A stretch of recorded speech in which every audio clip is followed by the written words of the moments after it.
Thank you for the clarification. I understand now. You like the previous script about choosing a spouse, but you want me to make it longer, more detailed, and more comprehensive.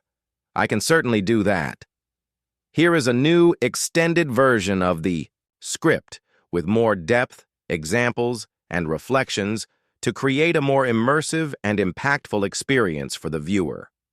In an age of endless scrolling and curated perfection, we are bombarded with images of the perfect life, the perfect couple, the perfect wedding. We spend months, sometimes years, planning for a single day, the right venue, the right dress, the right guest list, all to capture a fleeting moment of what we believe is happiness.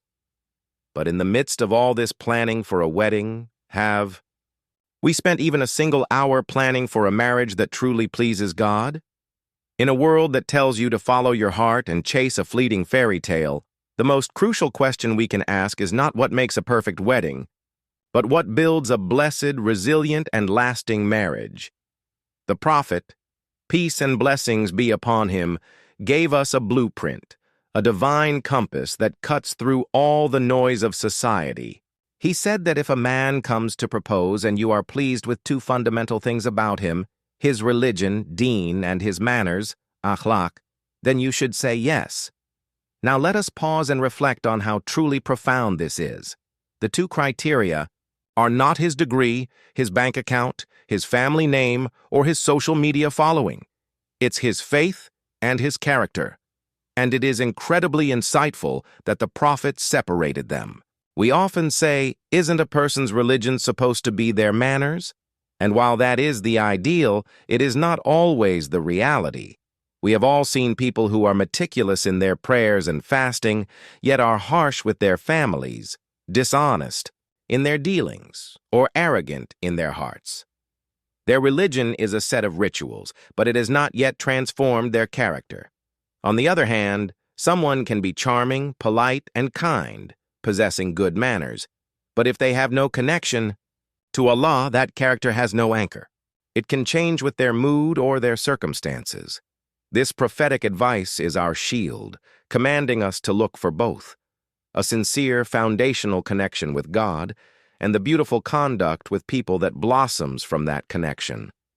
But if we were truly honest with ourselves, how does this divine blueprint compare to our reality? Let's imagine a common scenario. Two men propose. The first one checks all the worldly boxes. He has a prestigious job, an impressive education. A comfortable life is all but guaranteed.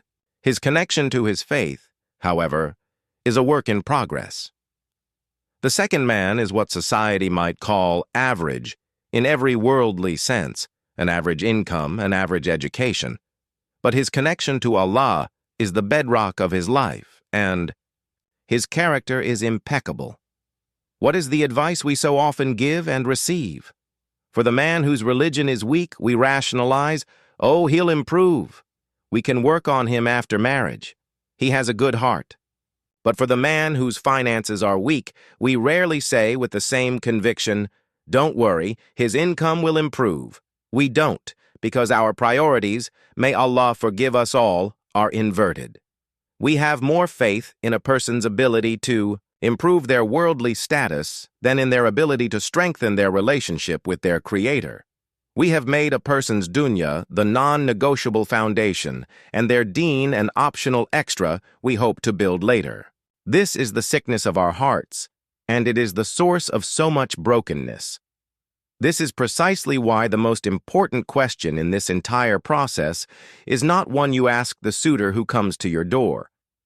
It's the question a woman must ask herself, in the quiet, honest moments of reflection. Why truly am I getting married? If the honest answer is, because all my friends are, you are building your future on societal pressure, not divine purpose. If the answer is, because I'm afraid of being alone, you are building your home on a foundation of fear, not faith. And marriage offers no true guarantee against loneliness. In fact, being married to the wrong person is the loneliest state a human can be in. And if the answer is simply, because I love him, please forgive me, but that is not enough. The initial rush of emotion and infatuation is a powerful thing, but it is not the same as the deep, resilient love, the mawadda wa rahma, the love and mercy the Quran speaks of, which is a gift from Allah planted in a marriage built on the right foundation. If that initial feeling of love alone could sustain a marriage, we wouldn't see divorce rates among Muslims soaring to over 50%, mirroring the exact same rates as those who don't share our faith. It's because we are often marrying for the exact same worldly reasons. The only answer that can build a home that can weather the inevitable storms of life is, I am getting married to please you, O Allah. And what does that truly mean in practice? It means you actively choose a partner who themselves is trying to please Allah. It means you begin your journey with istikhara, the prayer for divine guidance, trusting His knowledge over your own limited desires. It means you understand that marriage itself is an act of worship, a path to protect and complete your faith. It means you put His obedience first. You don't start your new life together with a wedding that is extravagant, filled with things that displease Him, just to satisfy the expectations of your parents or society. It means you help each other to obey Allah from day one. I hear it constantly from couples facing immense hardship. When I ask the question, why did you marry him? The most common answer I receive is, I loved him, but the foundation was built on sand from the very beginning. So the first and last question you must ask is why? Put Allah first in your life. Put His criteria at the top of your list, and then watch with beautiful patience how He sends you, the best person for you. Don't marry to please people, for their pleasure is fickle. Start your marriage by pleasing the Creator of hearts, and He will place blessings, contentment, and a profound love in that union that no amount of money, status, or worldly glamour could ever hope to buy.